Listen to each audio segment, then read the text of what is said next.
Hello students. So NEET का exam पास आ गया? डर तो नहीं लग रहा ना? अरे भैया, डर के आगे तो जीत है। कुछ याद आया?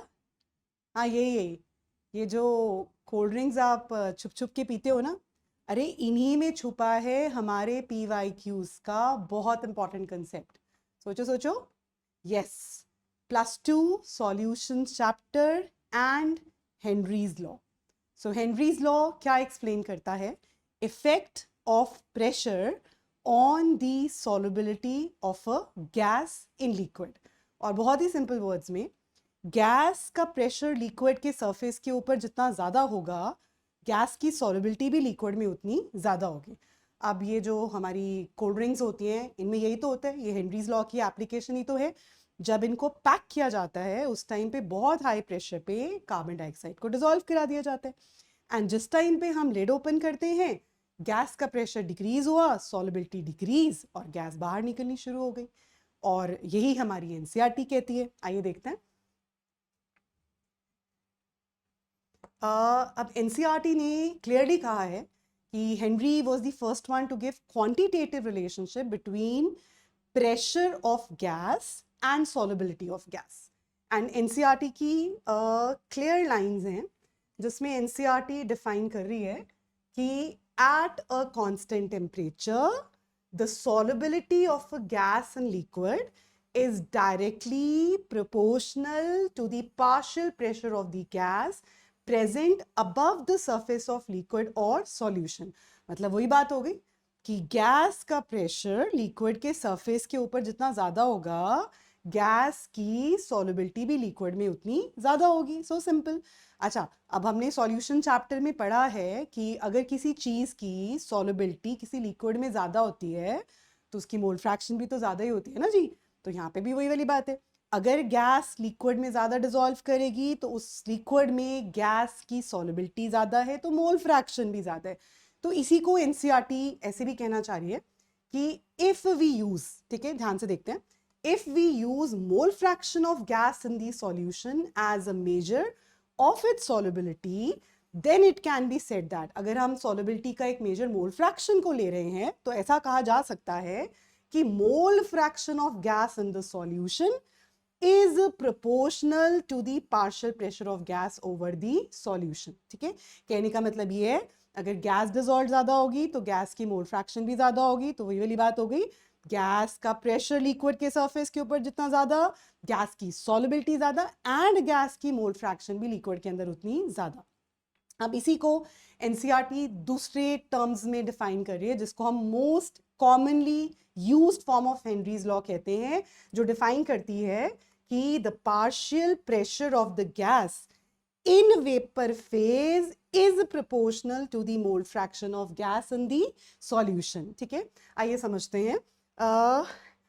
अब हेनरीज लॉ की जो मोस्ट कॉमनली यूज्ड फॉर्म है वो क्या कहना चाह रही है कि अगर हम गिवन टेम्परेचर पे देखें, आई रिपीट, अगर आप गिवन टेम्परेचर पे देखते हो तो partial pressure of gas is directly proportional to mole fraction of gas. और यहीं से हमारी एक इक्वेशन आ जाती है कि partial pressure of gas is equal to KH into mole fraction of gas, जहां पे बहुत बहुत इंपॉर्टेंट ये जो KH है इसको राइटली एनसीईआरटी कह रही है, this KH is called as Henry's law constant. I repeat, Henry's law constant, ये बहुत इंपॉर्टेंट है जिसे हमें बिल्कुल नहीं भूलना है।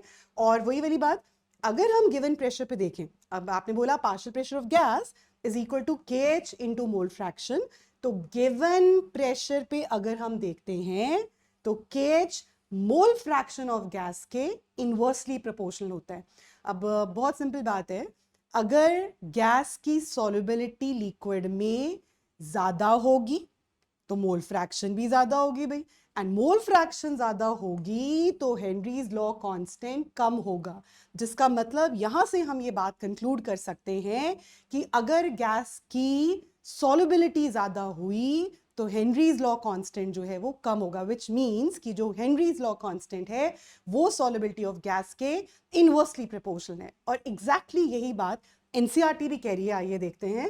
अब एनसीईआरटी ने क्लियरली कहा है कि जो केएच है, देखो आपको आप सामने देख सकते हैं, जो केएच है उसको हम हेनरीज लॉ कांस्टेंट कहते हैं। एक बात तो ये हो गई, और दूसरी बात कह रहे हैं डिफरेंट गैसेस का डिफरेंट केएच होता है at the same temperature, which means KH is a function of the nature of gas. और जिस कंसेप्ट के ऊपर हमारे नीट के पीवाईक्यूज का बहुत इंपॉर्टेंट क्वेश्चन आया हुआ है वो क्लियरली एनसीईआरटी की लाइंस के ऊपर बेस्ड है, जिन्होंने ये कहा है higher is the value of KH at a given pressure, lower is the solubility of the gas in the liquid। exactly वही जो मैंने आपको बताया कि जो हेनरीज लॉ कांस्टेंट होता है वो solubility of gas के इनवर्सली प्रोपोर्शनल है।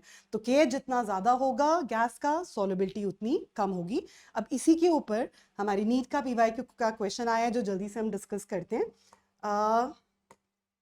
ये आपके सामने है। अब नीट में जब क्वेश्चन आया था तो उन्होंने क्या बोला था कि हेनरीज लॉ कांस्टेंट की वैल्यूज हमें गिवन थी और तीन गैसेस ए बी सी, इनका हेनरीज लॉ कांस्टेंट हमें गिवन था और हमें उनकी सॉल्युबिलिटी का ऑर्डर बताना था। अब जो हेनरीज लॉ कांस्टेंट है थ्री गैसेस का, आप देख सकते हैं A B C in water 145, 2 into 10 की power minus 5, 35 kilobar respectively, and the solubility of these gases in the water follows the order। So बहुत ध्यान से समझते हैं बिकॉज बहुत सिंपल कंसेप्ट है। अब वही वाली बात मैं रिपीट करती हूँ बिकॉज ये हमें बिल्कुल नहीं भूलना है, बहुत ध्यान से याद रखना है कि higher is the value of KH, lesser is the solubility of gas and vice versa. KH जिस गैस का ज्यादा होगा उस गैस की सॉल्युबिलिटी लिक्विड में उतनी ही कम होगी।